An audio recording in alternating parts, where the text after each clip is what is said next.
Je pense que il y a des propos graves, il y a des propos blessants qui ont été tenus sur le plateau.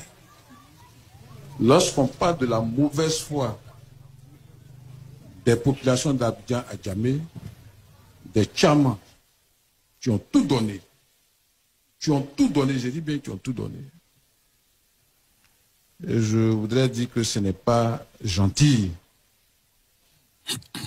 Je voudrais dire que ce n'est pas gentil. Alors tout à l'heure, le DG de l'Ageroute a donné sa version. Est-ce qu'on peut avoir votre version?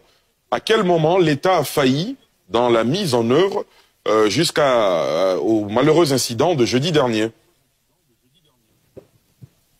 Oui, l'État a failli sur plusieurs plans.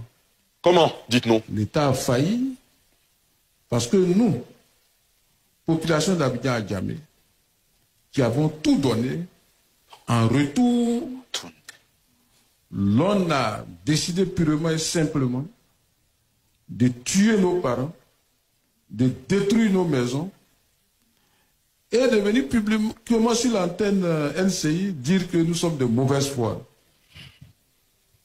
Nous n'allons pas donner l'occasion à notre frère Sylvain qui vient de s'exprimer là, de continuer dans ce sens-là. C'est pourquoi nous prions le Seigneur pour que vraiment il revienne à la raison. De quoi s'agit-il? Il n'a jamais été fait part de construction de route à Abidjan à Djamé. Il y a trop d'amalgame dans cette affaire. Et je mets au défi quiconque pourrait me présenter un document parlant de construction de route à Abidjan à Djamé ou bien à l'avenue Reboul. J'insiste là-dessus. Nous sommes sur un plateau de télévision. Le directeur de l'Ageroute que nous avons croisé plusieurs fois, nous avons échangé avec lui. Est-ce qu'on parle qui de nous donne le décret qui parle d'Abidjan à Djamé. Je dis bien Abidjan à Djamé, ou du moins qui parle d'avenue Reboul.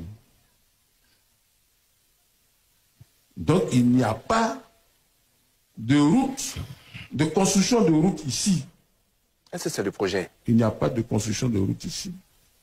Mais à un moment donné, nous avions accepté de nous asseoir sur la même table que le directeur de l'Ageroute qui est là et d'autres personnalités pour échanger à l'effet de voir ce que nous pouvons faire. Sur quoi?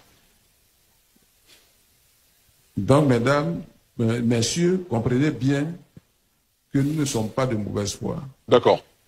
Quand le directeur de l'Ageroute parle, ou du moins, si ce n'est pas lui, il y a quelqu'un qui a parlé des choses faramineuses que nous demandons, mais moi je suis étonné.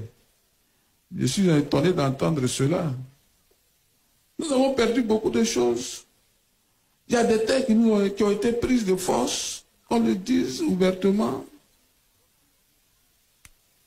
qui nous montre le document qui dit que les Tchamas d'Abidjan à Djamé ont cédé telle ou telle terre à telle ou telle entreprise ou bien à telle structure de l'État de Côte d'Ivoire. Dans tous les sens. D'accord. Est-ce que vous autorisez qu'on permette au directeur général de l'Ageroute de se prononcer là-dessus déjà? Qui sont arrivés au XVIIe siècle, au XVIIIe siècle. Le président Houphouët-Boigny a usé de beaucoup d'ingéniosité, de beaucoup de tact pour emmener nos parents à un moment donné, de lui permettre de réaliser certains projets. Alors, mais ne pas en tenir compte et venir parler de mauvaise foi, je dis non. Que Dieu nous pardonne, que Dieu nous pardonne. Et quand on parle de 30 mètres, nous n'allons pas spéculer là-dessus. Nous demandons simplement à l'État de Côte d'Ivoire, aux personnes de bonne volonté, de venir mesurer le nombre de bâtisses, c'est-à-dire les superficies sur lesquelles, ou du moins les longueurs ou les largeurs sur lesquelles les maisons ont été détruites. L'on saura si ce que nous disons est vrai ou pas. D'accord. Attendez, l'État de Côte d'Ivoire ne peut pas permettre à certaines personnes de venir nuitamment avec des bois, des cailloux, des fusils pour attaquer les populations sous prétexte que nous avons posé tel ou tel acte. Qu'on nous dise qui nous avons attaqué, qu'on nous dise qui nous avons dérangé. Mais je pense que le journaliste qui parle de mauvaise foi, mais pourquoi ne condamne-t-il pas le fait que des gens soient venus avec des sacs de pierre? Ne sont-ils pas, pourquoi ne condamne-t-il pas le fait que les gens soient venus avec des fusils, des gourdins pour attaquer les populations? Mais ça apparaît, les barres de fer, ça apparaît sur les réseaux sociaux. Moi, j'aurais voulu qu'ils condamnent ça. Et, au fine, nous partons à l'apaisement. Nos maisons ont été détruites. Nos maisons ont été détruites. Mais maintenant, que faut-il faire?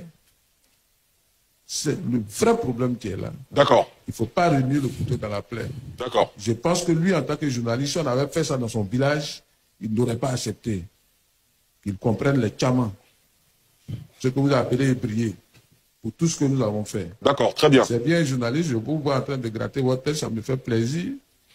Et je pense que c'est l'occasion pour vous de vous confesser, de demander à Dieu de vous assagir davantage. Je voudrais m'arrêter là. Merci.